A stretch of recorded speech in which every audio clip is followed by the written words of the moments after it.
யவனராணி பாகம் 1 அத்தியாயம் 3 விதியும் மதியும். மனக்குழப்பம் என்னவென்பதையே அதுவரை அறியாதவனும் எப்பேற்பட்ட சிக்கலான சூழ்நிலையிலும் புத்தியை மிக தெளிவாக நிறுத்திக் கொண்டு அலுவல் புரியக்கூடிய ஆற்றல் உடையவனென்று பிரசித்தி பெற்றவனுமான இளஞ்செழியனுடைய நுண்ணறிவு கூட அன்றைய இரவில் 2ஆம் சாமத்துக்குள் நிகழ்ந்துவிட்ட விசித்திர சம்பவங்களால் பல பக்கங்களில் இழுத்து அலக்களிக்கப்பட்டு சற்று அலங்கோலப்பட்டு நின்றதால் யவன வீரன் திகிலுக்கோ வாயிற்கதவு தட்டப்பட்டதற்கும் கடலிலிருந்து கொண்டு வரப்பட்ட யவன அழகிக்கு ஏதோ பெருத்த சம்பந்தம் இருப்பது போல் அந்த வீரன் நடுங்கிய நடுக்கத்திற்கோ சரியான காரணத்தை கற்பிக்க முடியாமல் தன் விழிகளை உயர தூக்கியவன் வீரன் முகத்தை சில வினாடிகள் ஆராய்ந்து விட்டு, ஹிப்பலாஸ், நீ இந்த சோழ மண்டலத்துக்கு வந்து எத்தனை நாளாயிற்று என்று வினவினான். அந்த கேள்விக்கு காரணத்தை புரிந்து கொள்ள முடியாததாலும் புரிந்து கொள்ள விருப்பப்பட்டாலும் வாயிற்கதவு தடதடவென்று தட்டப்பட்டதால் அப்பொழுதும் மனதில் விளைந்து கொண்டிருந்த கிளி அதற்கு இடம் கொடுக்காததாலும் யவனனான ஹிப்பலாஸ் தன் கண்களை வாயிற்படியிலும் எண்ணங்களை கீழே இருந்து வந்த சத்தங்களிலுமே சிதறவிட்டதால் படைத்தலைவனை ஏறெடுத்து பார்க்காமலேயே 10 ஆண்டுகளாயின படைத்தலைவரே. ஆனால் தமிழ்நாட்டில் என் வாழ்க்கையை பற்றி ஆராய்ச்சி நடத்த சமயம் இதுவல்லவென்று தோன்றுகிறது என்றான். எதிர்நோக்கியிருக்கும் ஆபத்தை சுட்டிக்காட்டி சற்று ஏளனத்துடனேயே பதில் சொன்ன யவன வீரனின் இதயத்தில் ஓடிய உணர்ச்சிகளை ஓரளவு புரிந்து கொண்ட இளஞ்செழியனும் தன் இதழ்களில் சற்றே இளநகை காட்டி, இப்பலாஸ், மனித மூளையே ஓர் ஆராய்ச்சி யந்திரம், அதை பயன்படுத்துவதுதான் அறிவாளிக்கு அழகு என்று இந்த நாட்டின் ஆன்றோர்கள் சொல்லுவார்கள் என்று பதில் சொன்னான் சற்று குத்தலாக. மனித மூளை ஆராய்ச்சி யந்திரம்தான், அதை பயன்படுத்த வேண்டியதும் அவசியம்தான். ஆனால் அது விதிக்கு உட்பட்டுத்தான் இயங்குகிறது என்று எங்கள் நாட்டில் சொல்வார்கள்.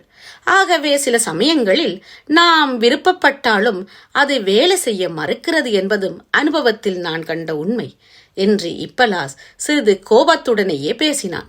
யவனர்கள் வசிக்கும் மேற்கத்தி நாட்டுக்கும் கீழ்த்திசையில் இருக்கும் தமிழ்நாட்டுக்கும் பெரும் வித்தியாசம் இருக்கிறது இப்பலாஸ். என்ன வித்தியாசம் என்று கேட்டான் இப்பலாஸ். கோபத்தால் நிலைகுலைந்த யவன வீரன் உக்கிரத்தை உச்சிக்கு கொண்டு போக இஷ்டப்பட்டவன் போல் அடுத்த கேள்வியை வீசத் தொடங்கிய இளஞ்செழியன், சூரியன் எந்த திசையில் உதிக்கிறான் என்று ஏதோ ஒரு பெரிய ஆராய்ச்சியை நடத்துபவன் போல் வினவினான். கீழ்த்திசையில். எங்கு மறைகின்றது? மேற்கு திசையில். அறிவும் அப்படித்தான் இப்பலாஸ். கீழ்த்திசையில் உற்பத்தியாகிறது, அது மேற்கு திசையில் மறைகிறது. ஆதவனுக்கும் அறிவுக்கும் நிறைய சம்பந்தம் இருக்கிறது.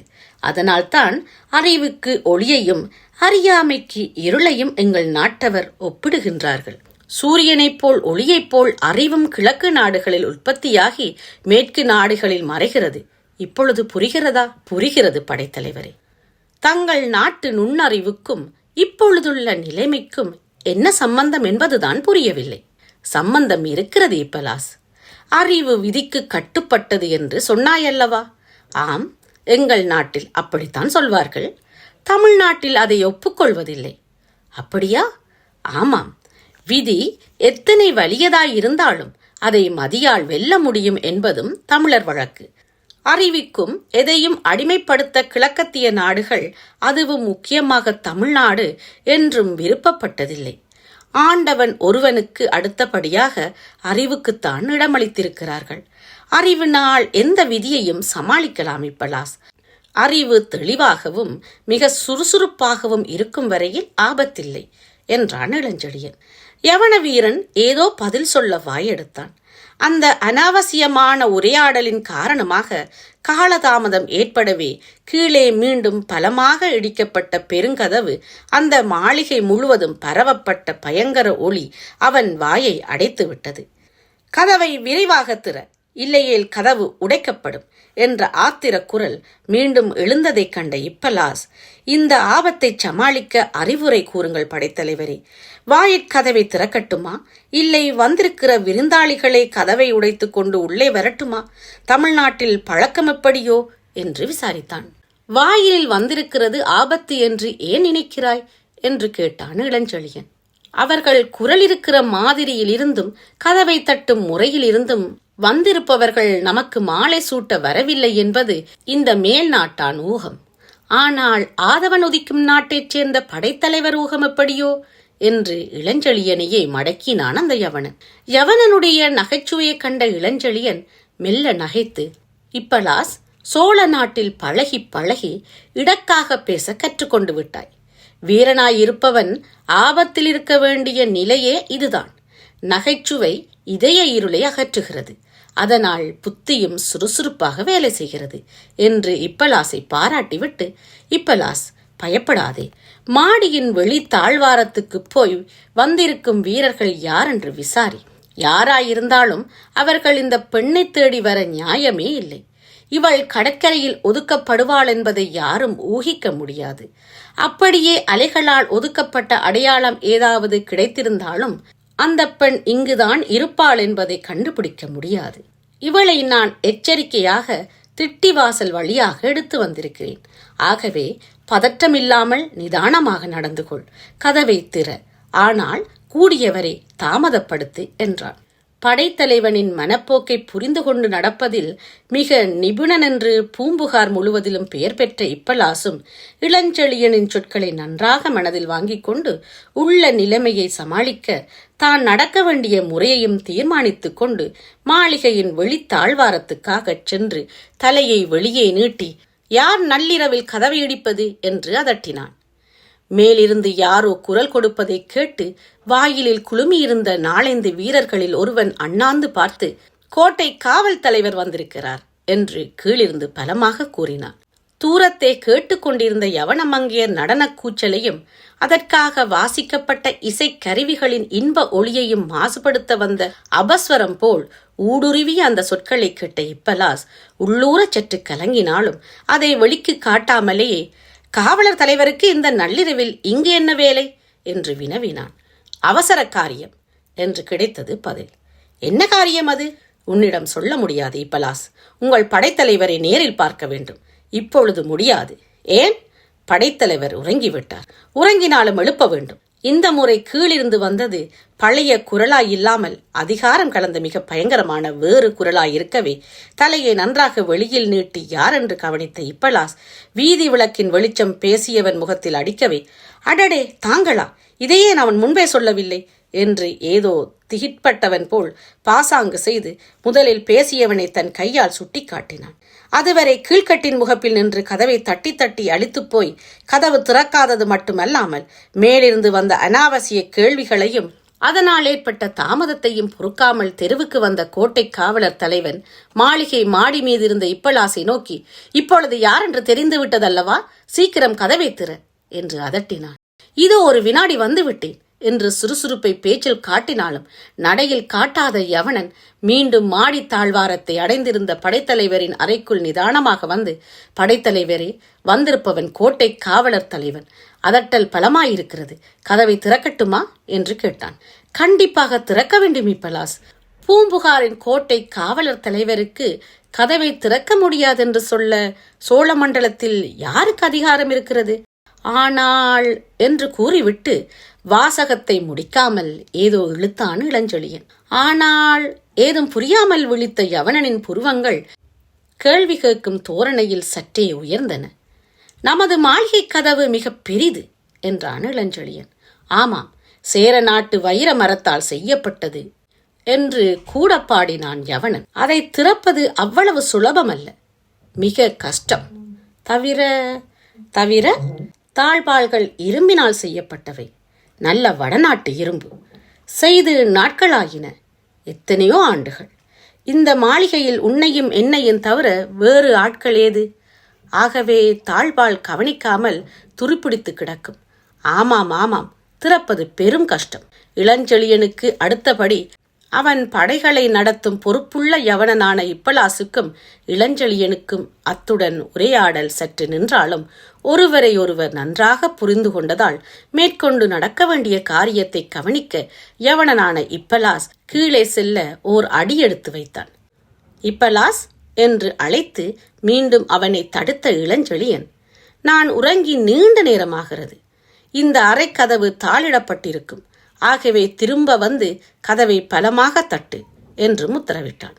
இளஞ்செழியனின் எண்ணத்தை சந்தேகமற புரிந்து கொண்ட யவனனான இப்பலாஸ் மிக நிதானமாக மாடிப்படிகளில் இறங்கிச் சென்று கதவுக்கருகில் வந்து தாழ்வாள்களை அசைப்பது போலும் தாழ்வாள் தொல்லை கொடுப்பது போலும் பாசாங்கு செய்து போதிய வரையில் நேரத்தை ஓட்டிவிட்டு கடைசியாக கதவை திறந்து ஏதோ அசாத்தியமான காரியத்தை சாதித்து விட்டவன் போல் பெருமூச்சு விட்டு கொண்டே, காவலர் தலைவர் மன்னிக்க வேண்டும், கவனிப்பார் இல்லாமல் தாழ்வாள் துருப்பிடித்து இறுகி கிடக்கிறது என்று கோட்டை தலைவனை வணங்கி மிகவும் மரியாதையான குரலில் பேசினான்.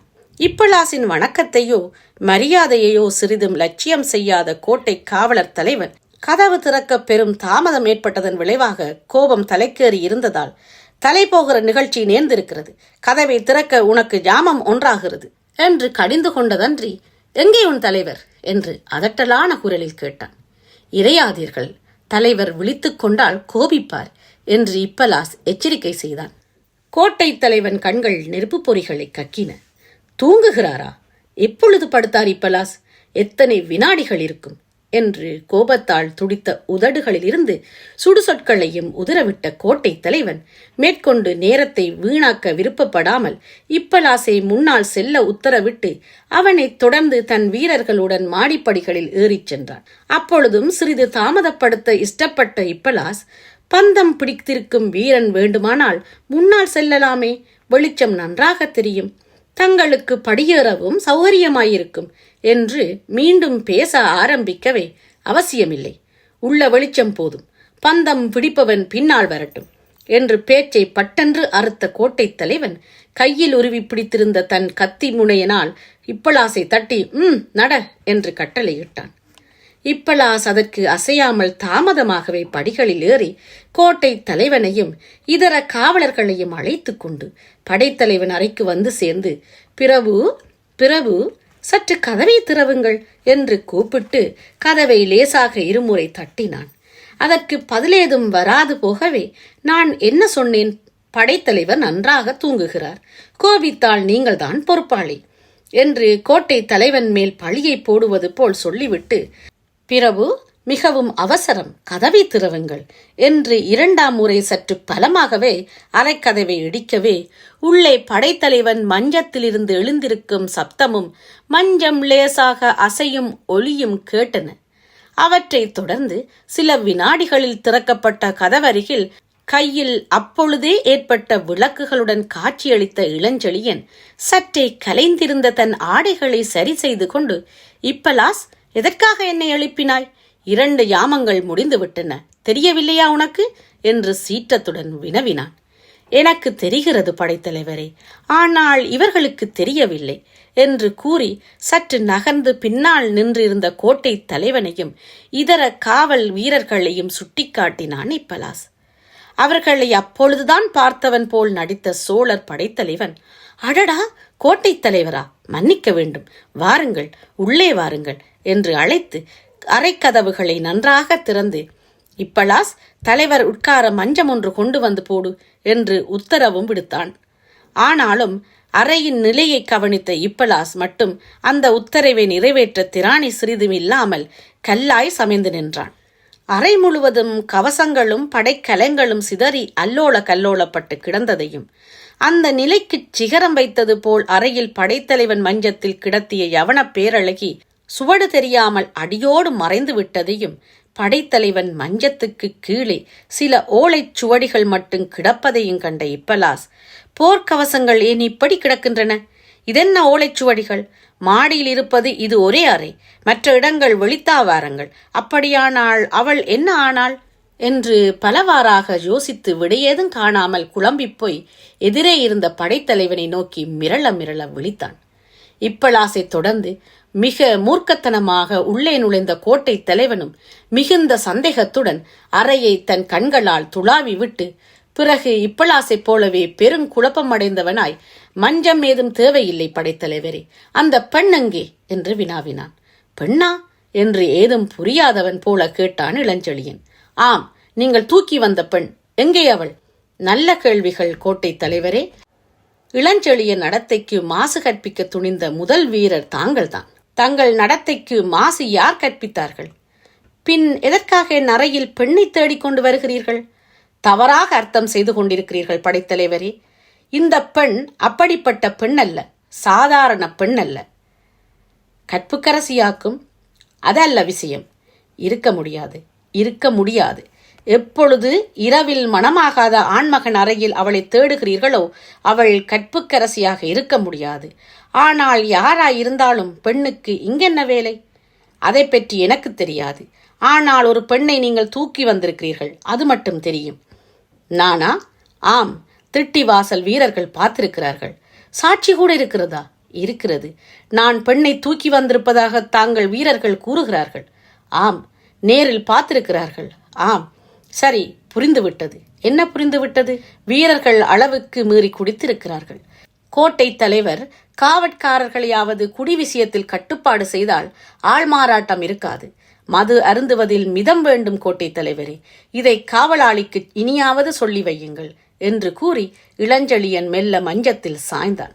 அறையை சுற்றி மீண்டும் ஒரு முறை கண்களை சுழலவிட்ட கோட்டை தலைவன் அங்கு எந்த பெண்ணையும் காணாததால் வெளித்தாழ்வாரங்களையும் ஒருமுறை சோதித்துவிட்டு, இளஞ்செழியன் கூறுவதும் ஒருவேளை உண்மையாயிருக்கக்கூடும், வீரர்கள் குடித்துவிட்டு ஏன் உளறியிருக்கக்கூடாது என்று சந்தேகம் மெல்ல தலைகாட்டவே அறையை விட்டு வெளியேற காலெடுத்து வைத்தவன் சட்டென்று நின்றான். அவன் போக முற்பட்டதைக் கண்டு அமைதி பெருமூச்சு விட்ட இப்பலாசும் கோட்டை தலைவன் கண்கள் சென்ற திக்கை நோக்கியதும் காரியம் மிஞ்சிவிட்டதென்பதையும் குட்டு உடைந்துவிடும் என்பதையும் தெரிந்து கொண்டு நடுங்கினான். கோட்டை தலைவன் கண்கள் சென்ற திக்கில் அறையின் ஒரு மூலையில் யவன பேரழகியின் இடது கை ஆபரணம் சிறகு விரித்து பறந்த அன்னப்பறவை விழுந்து கிடந்தது. அதை நோக்கிய இளஞ்செழியன் கண்களில் மட்டும் எந்தவித உணர்ச்சியும் இல்லாமல் இருந்ததாலும் விளக்கொளியில் அந்த அன்னப்பறவையின் சிறகில் இருந்த வைரங்கள் ஜொலித்துச் சிரிப்பன போலவும், உன் வாழ்வையே எரித்து விடுகிறேன் என்று பறவையின் கண்களில் பதிக்கப் பெற்றிருந்த இரு பெரும் சிவப்பு கற்கள் நெருப்பை கக்குவன போலவும் இப்பலாசுக்கு தோன்றியதால் மேல்நாட்டு விதி கீழ்நாட்டு மதியை வென்றுவிட்டதென்று முடிவுக்கு வந்தவனாய் அடுத்து நேரிடவிருந்த நிகழ்ச்சிகளை சமாளிக்க ஆயத்தமாகி இடையிலிருந்த கத்தியில் கையை வைத்தான். கை அவன் கத்தியை அணுக முடியவில்லை. கண்ணிமைக்கும் நேரத்தில் காவலரின் இரு ஈட்டிகள் அவன் கழுத்தருகில் மெல்ல ஊர்ந்தது. அந்த ஈட்டிகளை விட கூர்மையான குரலில், படைத்தலைவனையும் சிறை செய்யுங்கள் என்று இறைந்து உத்தரவிட்டான் கோட்டை தலைவன்.